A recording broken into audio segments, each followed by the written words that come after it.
creio que, embora Deus tenha sido fiel conosco e continue sendo, Ele quer fazer muito mais. Parava van, parava... Eu realmente gostaria e peço a Deus que essa mensagem possa trazer um encorajamento ao nosso coração, né?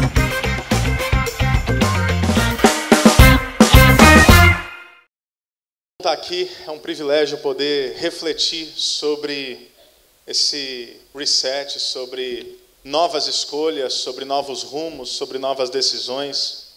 E se você tem uma Bíblia, eu quero convidar você para ter como texto base dessa tarde. Nós não vamos fazer uma exposição desse texto, mas eu gostaria que você tivesse ele em mente, conforme aquilo que a gente vai propondo e refletindo. O texto de Romanos, capítulo 12, versículos 1 e 2. Romanos, capítulo 12, versículos 1 e 2. A palavra de Deus diz assim: Portanto, irmãos, rogo-lhes pelas misericórdias de Deus que se ofereçam em sacrifício vivo, santo e agradável a Deus. Esse é o culto racional de vocês. Não se amoldem ao padrão desse mundo, mas transformem-se pela renovação da sua mente. Obrigado. Para que sejam capazes de experimentar e comprovar a boa, agradável e perfeita vontade de Deus. Ed Stetzer disse que viver de modo missional é ser missionário sem mudar de CEP. Importante a gente compreender esses conceitos diante daquilo que a gente está propondo nesse congresso, porque por muito tempo o paradigma da missão dizia respeito a poucas pessoas indo para lugares distantes, lugares difíceis. Esse era o verdadeiro missionário, o paradigma da missão. Mas há um problema essencial quanto a isso. Quantos de nós, de fato, vai abandonar tudo, digamos assim, e ir para um lugar distante, dedicar-se integralmente àquilo que a gente chama de uma vida ministerial ou vida missionária? Certamente a minoria daqueles que aqui se encontram, a minoria da igreja. É verdade que missão é isso, mas missão é muito mais do que isso, de modo que se nós pensarmos em missão a partir desses termos, nós traremos um reducionismo dos efeitos da missão e das práticas do Evangelho. Por quê? Como disse Ed Stetzer, ser missional é fazer missão sem mudar de CEP, sem mudar de endereço. Ou seja, isso cabe a todos nós. Essa é a primeira coisa que nós gostaríamos de pensar aqui. Um outro homem, chamado Philip Sampson, disse que missional descreve não uma atividade específica da igreja, mas a própria essência da igreja, à medida que ela assume seu papel na história de Deus, no contexto de sua cultura e participa da missão de Deus para o mundo. O que isso significa é que para nós sermos efetivos na missão, nós precisamos compreender o Evangelho, porque é dele que emergem todas as coisas, é dele que emergem as respostas para os dilemas da sociedade, e a gente já vai falar um pouco sobre isso, mas nós temos que fazer o que na teologia também a gente chama de uma exegese cultural, uma leitura da sociedade, uma leitura da cultura, e compreendendo a cultura, nós tentamos então formular respostas a partir do Evangelho para o nosso tempo, para a nossa época, diante desses dilemas. E o porquê o texto do apóstolo Paulo aqui em Romanos é extremamente importante para nós. Porque à luz do Evangelho, o apóstolo Paulo está nos dizendo que nós não podemos ser conformados por esse mundo. Está falando do modo de agir. Está falando que nós precisamos permitir que todo o nosso ser seja renovado a partir de uma consciência do Evangelho, modo de pensar. Então, a percepção religiosa tenta te transformar cosmeticamente, isso é, tenta dizer o que você deve ou não deve fazer para que suas práticas se traduzam em uma possível mudança. O Evangelho é muito mais profundo. Ele transforma a nossa consciência. Ele nos gera uma metanoia, uma mudança de mente, uma maneira completamente diferente de pensar que se propõe e se manifesta numa maneira diferente de agir. E mundo aqui para o apóstolo Paulo, quando ele diz não vos conformeis, não seja amoldado por esse mundo, também é uma expressão interessante, porque mundo me parece que ele está falando de uma cultura moldada pela idolatria. Lembre-se que o apóstolo Paulo ele está no contexto do primeiro século. Idolatria, da mitologia romana, que sucedeu também uma outra perspectiva, a mitologia grega. Então, naquela época, deuses tinham nomes, deuses tinham rostos. E o apóstolo Paulo está dizendo, nós vivemos numa cultura idólatra. Não rendam-se aos ídolos. Não permitam-se ser amoldados pelos ídolos desse tempo. E aí nós nos perguntamos, mas ok, o que isso tem a ver com a gente? O que isso tem a ver falar de idolatria na nossa época? Porque idolatria parece uma coisa mais formatada, física, pontual. A verdade é que a nossa cultura é extremamente idólatra. E ela é mais difícil de ser discernida, ou os ídolos da cultura são mais difíceis de serem discernidos, porque antes tinham rostos e nomes. Hoje, eles penetram a sociedade como um todo. E aí a gente vai sendo moldado por isso sem sequer percebermos. É por isso que é importante nós compreendermos o Evangelho, estudarmos o Evangelho e estudarmos a cultura, porque é a única maneira de nós não sermos conformados a ela. Por exemplo, para não ficar muito na esfera conceitual, qual a importância disso tudo?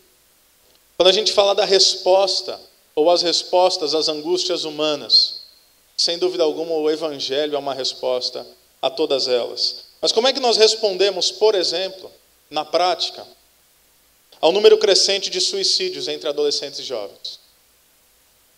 Como é que nós respondemos à polarização política e ideológica entre direita e esquerda? Como é que nós respondemos a questões de caráter ético e moral como aborto ou as pautas LGBT? Será que nós escapamos disso? Será que nós ignoramos que isso acontece? Será que isso de fato não afeta a nossa realidade, como se a igreja fosse um ambiente totalmente diferenciado e isolado da cultura do mundo, portanto não influenciado por ele de maneira alguma? Será que nós estamos alienados à cultura? Sim, nós somos um povo santo, mas Jesus na oração sacerdotal pediu que nós não fôssemos tirados do mundo, livrados do mundo, mas sim do mal, enquanto estivermos no mundo. Importante pensar sobre essas coisas, gente, porque tem muitos cristãos confusos sobre como agir. E eles estão confusos na maneira de agir, porque eles estão primeiramente confusos na maneira de pensar. Eles estão confusos em como agir e estão confusos em como pensar, porque eles estão confusos sobre quem eles são. Então, no fim, é uma questão de compreender de onde nós viemos e para onde é que nós estamos indo. É uma compreensão de quem é Deus e, à luz de quem é Deus, quem eu sou. Por isso que hoje, mais do que nunca, discutem-se tanto questões de políticas identitárias. Há crises profundas de identidade. Por quê? Porque eu já não sei quem eu sou. E por que eu não sei quem eu sou? Porque a minha natureza, ao menos eu penso, está descolada da consciência de quem Deus é. E se Deus, o meu Criador, me empresta sentido, me empresta propósito, e me fala o porquê que eu estou aqui, para que eu estou aqui, para onde eu estou caminhando, e qual o meu propósito, se eu não sei nada disso, eu fico completamente perdido. Como é que nós cristãos vamos lidar com isso? Porque o problema não está lá fora. São questões, às vezes, de dilemas dos nossos próprios corações. A questão está aqui dentro. Um teólogo suíço chamado Karl Barth, ele dizia que é preciso segurar numa mão a Bíblia e na outra o jornal. Eu acho que é uma bela expressão, porque você precisa estar muito fundamentado no que é o Evangelho, e você precisa ter noção dos tempos e das épocas. Agora, não é você tentar pregar o Evangelho a partir da cultura, não é você tentar usar a cultura e moldar o Evangelho à cultura para ser perceptível e dialogar com a cultura. Não, é entender a cultura, perceber as manifestações, perceber para onde ela caminha, perceber por que ela chegou onde ela chegou e como o Evangelho imutável do nosso Senhor Jesus Cristo pode responder a todos os dilemas humanos, independente de tempos e épocas. Esse é o nosso desafio.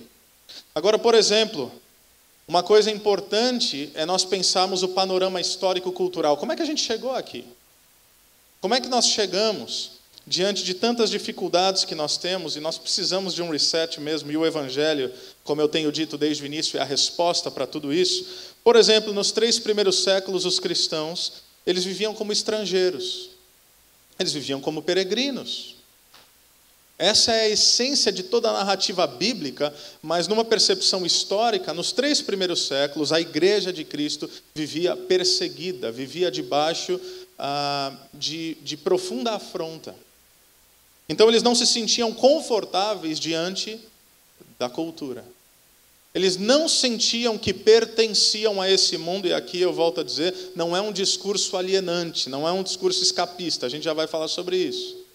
Mas eles sabiam que ser amoldados por essa realidade não era uma opção. Um autor desconhecido disse que a beleza da vida faz com que pessoas de fora juntem-se a nós. Nós não falamos sobre grandes coisas, nós as vivemos. É isso que a gente vê em Atos dos Apóstolos. É isso que a gente vê na igreja primitiva. Só que aí lá no século IV, você conhece a história, Constantino supostamente se converte. Nós não sabemos se de fato isso aconteceu ou não, se foi uma jogada política. E o cristianismo, que era passível ou objeto de perseguição, se mistura, casa-se com um império, torna-se religião oficial. Claro que há os aspectos positivos. Cristãos param de ser perseguidos, param de morrer, mas há também os aspectos negativos, porque há uma mescla com paganismo, há uma coisa que assim, não sei se dá para chamar de evangelho mais. Nasce a cristandade, por assim dizer, e a coisa vai avançando. Nós avançamos vários séculos, não preciso mencionar que houveram eras negras, literalmente, na história de uma percepção distorcida do Evangelho, mas quando a gente avança bastante, até alguns séculos atrás, no Iluminismo, depois de tantas guerras, depois de tantas brigas, as pessoas começam a pensar, peraí, nós não precisamos de Deus, nós não precisamos de religião. Esse Deus dos cristãos, sejam eles católicos ou protestantes, é um Deus bélico, é um Deus de guerra, é um Deus que manda matar, porque é católico matando o protestante, é protestante matando católico, é uma guerra imensa em nome de Deus, ou em nome daquilo que se pensa ser Deus, de modo obviamente equivocado. Então, a fé que era pública se move para a esfera privada. A fé que de fato era colocada, como Michael Goldin diz, como manchete de jornal, agora se torna uma questão, e nós vivemos isso até hoje, de certa forma, uma questão de foro íntimo. Você crê em Jesus? Guarda para você. Não é isso? Não é essa a percepção da nossa sociedade? Isso começa a acontecer aqui. Richard Tarnas fala que o Ocidente perdeu sua fé cristã e encontrou uma nova, na ciência e no homem. Ou seja, agora a sociedade não deve ser mais regida por providência, ela deve ser regida por progresso. Você tira Deus como autor da história, você coloca o homem. Nietzsche fala que Deus está morto, e se eu não tenho Deus como aquele que governa soberanamente todas as coisas, eu tenho que substituí-lo. Por quem? Por mim mesmo. Agora, eu cuido do meu futuro, eu faço as regras, eu faço as escolhas, para que eu alcance esse horizonte tão sonhado. Horizonte que, obviamente, sem Deus jamais será alcançado, mas foi sonhado desde o Éden. Então, esse ser humano agora, como sociedade pós-iluminista, passa a crer naquilo que se pode provar empiricamente. Gera-se uma dinâmica de fatos e valores. O que é isso? Uma dinâmica de fatos e valores nada mais é do que só é digno de participar da esfera pública aquilo que pode ser comprovado empiricamente. Aquilo que não pode ser comprovado empiricamente, pela ciência, pela observação, pela análise, deve ser questão de foro íntimo. Então, 2 mais 2 igual a 4, ok, é fato, vai para a esfera pública, digno do ensino nas escolas, mas Deus existe. Não, Deus existe, não sei se é fato. O pessoal fala, não, a existência de Deus, assim, não dá para provar Deus pela lente de um microscópio. Então, se não dá para provar Deus, é fé. E se é fé, você deve guardar para você, porque a nossa experiência de fé nos últimos séculos foi muito danosa e gerou mais divisão do que unidade. Claro que há um pouco de verdade nisso, porque vários cristãos deram péssimo testemunho, mas não é verdade absoluta. A gente continua avançando. E nesse avanço, agora, tudo que pode ser julgado pela ciência, como eu disse, chamamos de fatos, tudo que não pode deve ser rechaçado à esfera privada. O que isso tem a ver com a gente? O que isso tem a ver com a igreja? A igreja começa a adotar uma postura de isolamento. Um pietismo, mas aqui eu uso a expressão pietista de modo negativo. Não o piedoso, o pietismo positivo, mas o pietismo negativo, escapista. Onde a igreja agora pensa, não, o mundo é mau, e porque o mundo é mau a gente deve ficar aqui. Assim, quem foi criado em igreja, assim, sabe, pequeno, ministério infantil, assim, uma turma. dependendo de onde você aprendeu a palavra, você ouviu muito esse negócio, que é bíblico, mas é equivocadamente interpretado, fora de contexto. O mundo jaz do maligno. Não é verdade? O mundo jaz do maligno. Então o mundo está lá, nós estamos aqui. Então nós somos gente de Deus, aí tem gente do mundo. E gente do mundo, assim, canta a música do mundo, né? Como se tivesse outro tipo de música. Eu nunca fui apresentado a música alienígena, assim, música de outro mundo. Eu só conheço música desse mundo. Eu conheço música boa e música ruim, mas todas as músicas são do mundo. Eu também não conheço música cristã, porque eu não conheço música que se converteu. Eu conheço música, assim, de autores cristãos, e boas e ruins. Mas isso é papo para outro dia. A verdade é que a gente começa a fazer essa separação do sagrado e do profano, daquilo que é uma percepção divina e daquilo que os cristãos não se envolvem, porque é uma coisa que está lá fora. Então, a cristandade, não o cristianismo, mas a cristandade e a igreja começa a adotar uma percepção de fé completamente equivocada, que é basicamente o seguinte: uma sociedade que oferece uma salvação além-mundo, totalmente futura a membros individuais, e que ainda pode te ajudar com alguns princípios morais e satisfazer suas necessidades religiosas. Então, se converter para muitos se torna o quê? Esperar morrer para ir para o céu. É verdade ou não é? Conversão para muitos não tem a ver com transformação, com redefinir escolhas, com ter uma percepção completamente diferente. Não, tem a ver com agora estou salvo, portanto preciso esperar morrer, porque ser salvo significa ir para o céu. Não, ser salvo não significa ir para o céu. Ir para o céu é uma consequência daquele que é salvo. Ser salvo significa ser como Cristo, na terra, na história, inserido na cultura, sendo agente de transformação para a glória de Deus. Então a gente começa a pensar numa questão metafísica, numa questão de céu e numa questão individual. Por que numa questão individual? Porque a gente começa a pensar que Jesus é o meu Salvador, quando na verdade a percepção bíblica é que Deus é o nosso Salvador. Jesus não é o Cordeiro de Deus que tira o meu pecado, embora implicitamente isso esteja lá, mas Jesus é o Cordeiro de Deus que tira o pecado do mundo. Antigo Testamento é a história da fé de um povo, o Novo Testamento é a história da fé de um povo. O povo no Antigo Testamento é Israel, o povo no Novo Testamento é a igreja, é o mesmo povo, o povo de Deus. Então, assim, essa percepção completamente individualista, onde eu aceito a Jesus, para eu me tornar alguém melhor, para eu um dia ir para o céu, isso afronta o espírito do Evangelho. Mas por causa das pressões culturais e da igreja não perceber que nós fomos sendo amoldados pela cultura, a cultura narcisista e individualista que pensa em mim e não no todo, a gente transformou o evangelho em uma coisa meio bizarra. O que acontece? Várias revoluções, tentativas humanas do alcance da esperança. Vem, por exemplo, o que o Lucas falou ontem, a Revolução Industrial. O que é a Revolução Industrial? É a prosperidade econômica, visando o bem de todos, ao menos se parece. Então, se nós prosperarmos, todo mundo vai ganhar bastante dinheiro, ganhando bastante dinheiro, todo mundo vai ser bem feliz e vai estar tudo certo. E a gente vê que a equação não fecha, isso não acontece. Aí vem uma outra turma e fala, não, vocês são muito gananciosos, vocês são muito consumistas, o negócio não é essa turma aí que já tem dinheiro ganhar mais dinheiro. O negócio é uma turma trabalhar para ganhar dinheiro, para distribuir renda para todo mundo, para ter uma sociedade igualitária. Revolução socialista, revolta do proletariado. Por que isso nunca vai dar certo? Porque seres humanos caídos não vão pensar no todo nunca, a não ser com a ação transformadora do Espírito Santo de Deus. Então, um quer ganhar dinheiro para ele, o outro quer ganhar dinheiro para ele também, mas ele finge que é para os outros, então nenhum dos dois vai dar certo. Por quê? Porque eles estão achando que um pouco mais de prosperidade vai dar aquele paraíso que eles tanto sonharam. Por quê? Porque Deus ainda está fora da equação. A sociedade vai sendo remontada desse jeito. Não deu certo. No que resulta isso?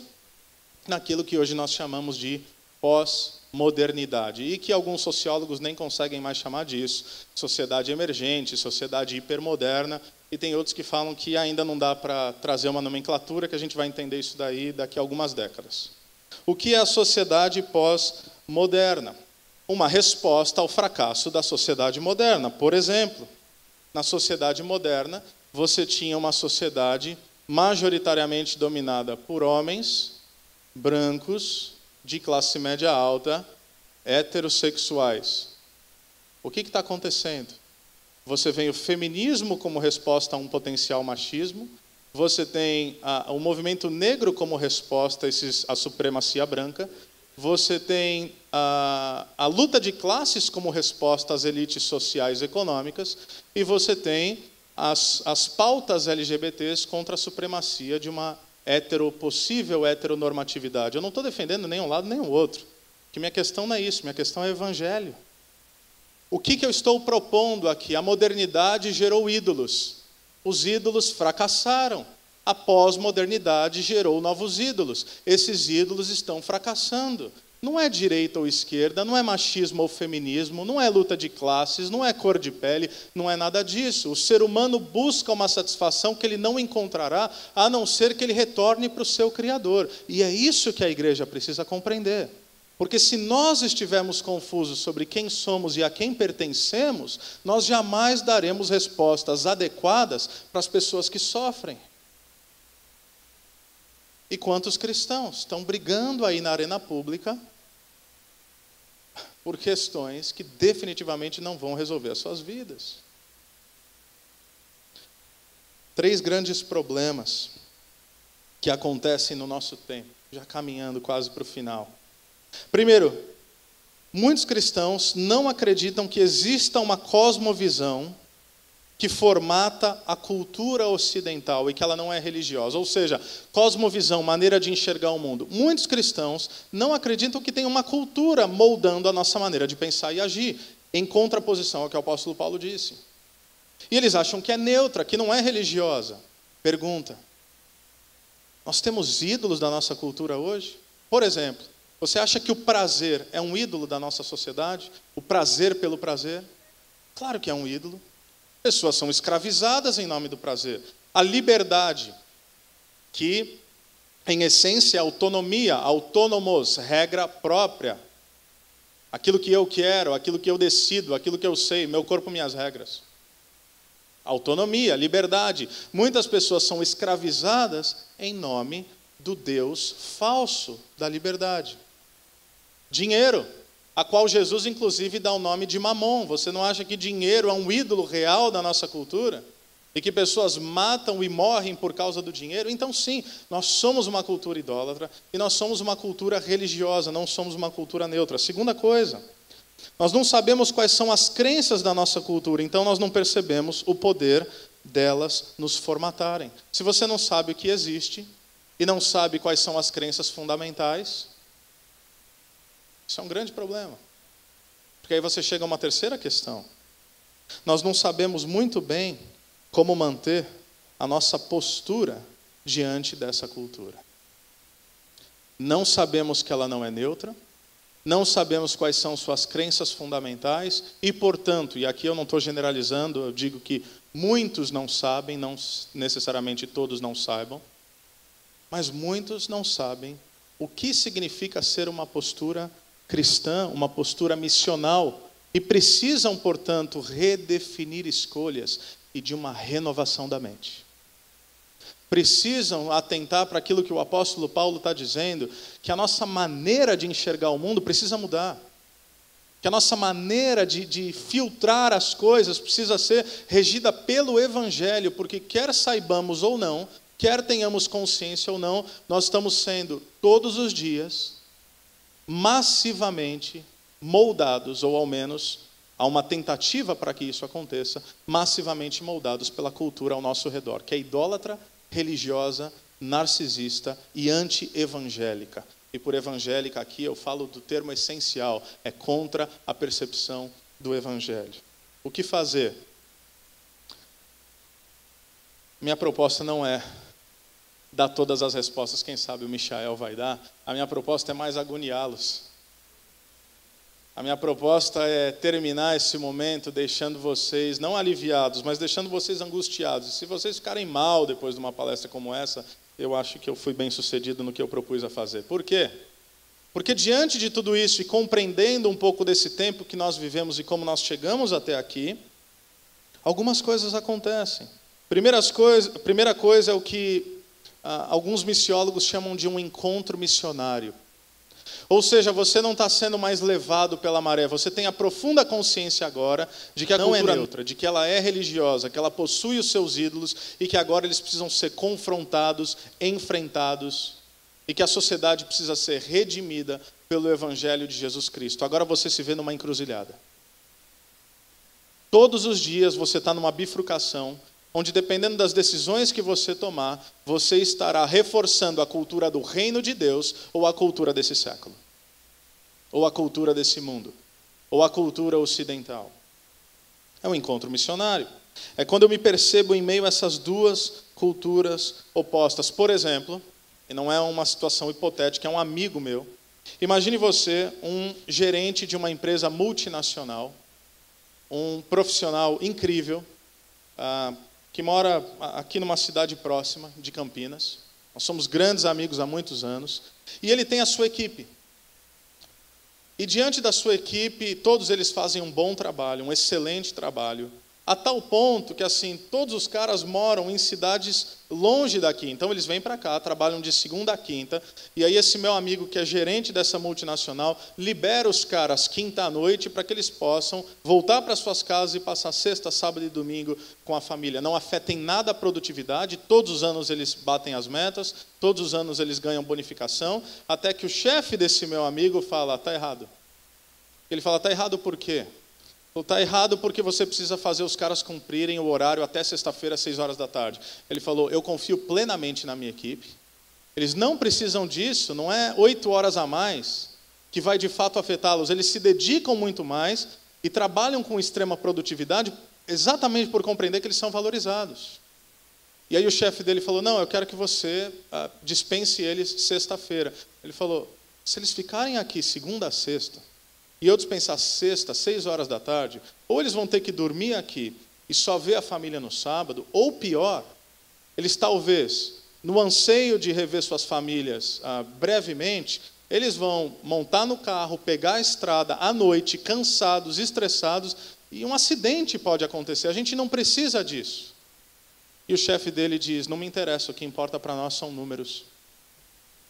Agora, esse meu amigo, que é gerente, que é humano, que é cristão, que ama seus colegas de trabalho, ele se vê numa bifurcação. E esse é um exemplo tão simples, poderiam ser tantos outros. E ele olha para o chefe dele e fala, cara, eu não acredito nesse tipo de coisa. E o chefe dele fala, ou você faz isso, ou eu te substituo. Qual é a decisão certa a tomar? Qual é a decisão ética a tomar? Qual é a decisão profissionalmente adequada a tomar? Me preservar ou lutar por aquilo que é certo? Me preservar ou lutar por aquilo que é digno?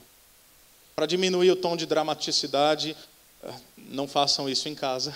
De repente você não é alguém que está numa posição de, nesse momento, talvez barganhar com esse tipo de coisa, mas o meu amigo enfrentou, conseguiu manter essa realidade e conseguiu manter o emprego também. Então, no fim, assim, deu tudo certo. Mas nós vivenciamos bifurcações todos os dias, onde nós temos que nos perguntar se nós reforçaremos a cultura desse mundo ou a cultura do reino. Então, o encontro missionário. Mas, em segundo lugar, e eu encerro com isso, a percepção desse diálogo do evangelho com a cultura, o encontro missionário, gera o que alguns missiólogos vão chamar de uma tensão dolorosa. Traduzindo, quando você se dá conta de que essa é a realidade, começa um sofrimento que antes você não possuía. E isso é bom. Sabe aquela coisa de sair da Matrix? Qual pílula você quer? Tem gente que fala, não, eu quero aquela que continua me iludindo. Então, amigo, se você foi absorvido pelo Evangelho, assim, você já não tem essa escolha. Porque Jesus Cristo, ele disse o seguinte, que a caminhada do discipulado implica autonegação. Todo aquele que quiser vir após mim, negue-se a si mesmo, tome sua cruz e então me siga. E me siga no grego dá uma ideia de continuidade, continue me seguindo. Não pare de me seguir. Ou seja, nós absorvemos essa tensão, porque ser um cristão fiel implica invariavelmente sofrimento, diferente de um triunfalismo e de uma percepção que tem sido pregada aqui em nada tem a ver com o Evangelho de Jesus Cristo. Sim, nós somos vencedores em Cristo, sim, nós somos mais que vencedores em Cristo, porque nós temos uma eternidade garantida, mas Jesus Cristo disse que no mundo nós teríamos aflições. Que podemos ter bom ânimo, porque Ele venceu o mundo, mas que nós teríamos aflições. Por exemplo, essa próxima geração, esses jovens, Deus tem nos dado a graça lá na nossa igreja, na nossa comunidade, de ter uma parcela assim substancial de jovens em idade universitária.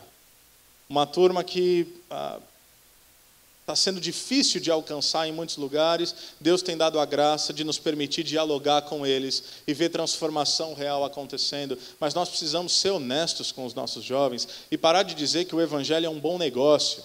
O Evangelho não é um bom negócio, o Evangelho é uma boa notícia. E é uma boa notícia porque lida com eternidade, mas não é um bom negócio, humanamente falando, porque não pode ser bom negócio aquilo que implica autonegação e sofrimento, a não ser a partir de uma comparação com a glória eterna, como nós falamos ontem. O Evangelho é uma boa notícia. E quando a gente pensa todas essas coisas, sobre redefinir escolha e renovar a mente, o que eu queria deixar vocês com uma reflexão é que agora a pergunta para nós, porque sempre que a gente vem num congresso como esse, ainda tem muito mais para Deus falar, mas quando você vem num congresso como esse, você pergunta, e agora? Deixa eu te propor um possível e agora. E agora, você não ore mais sobre os planos de Deus para a sua vida. Embora você possa fazer isso, mas esse não é o foco da sua oração.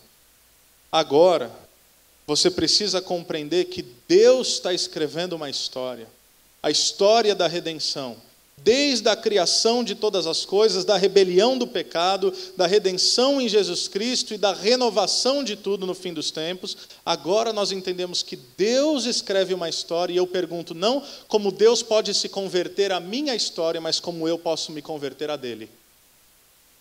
Fé é rendição. Fé é dobrar os joelhos e dizer para Deus, cansei de lutar. Faça a sua vontade, para que eu viva para a sua glória. Fé não é luta. Luta a gente vê em Jacó. Mas o que é fé? Fé é a consequência daquele que compreende que não adianta lutar, porque basta um toque de Deus para mudar completamente a nossa caminhada e um Jacó se tornar um Israel. Aquele que é trapaceiro se tornar alguém que é governado por Deus. Israel, governado por Deus. Então, que a gente possa se perguntar qual é o meu papel a desempenhar na história onde eu não sou o protagonista, mas onde Cristo é o protagonista. Qual é o meu papel na história dele? Como é que eu me encaixo no que ele está fazendo? Essa é a verdadeira liberdade. Porque todos os ídolos parecem nos dar uma liberdade, mas no fim há apenas escravidão. Jesus Cristo é o único Senhor gentil. Jesus Cristo é o único Senhor que é cavalheiro, que não é tirano, que não é déspota. Jesus Cristo é aquele que sim é Senhor das nossas vidas, mas conduz a nossa história com amor e compaixão. Render-se aos ídolos é ser escravizado pelo resto da vida. Render-se a Cristo é compreender o verdadeiro amor e responder a Ele, não por medo, não por culpa, mas responder a Ele, de fato, pelo amor que Ele nos deu. Encerro com uma citação de John Stackhouse, que diz, quando nós, a igreja, estamos confusos sobre quem somos e a quem pertencemos, podemos nos tornar qualquer coisa e de qualquer um. Que ao pensarmos sobre redefinir escolhas e renovar a mente, possamos nos render plenamente à vontade de Deus, aquela que é boa, perfeita e agradável, e sermos discípulos em missão nessa cidade. Sermos discípulos em missão nesse bairro. Sermos discípulos em missão nesse mundo. Com o poder do Espírito Santo e para a glória de Deus. Amém? Que Deus os abençoe. Obrigado.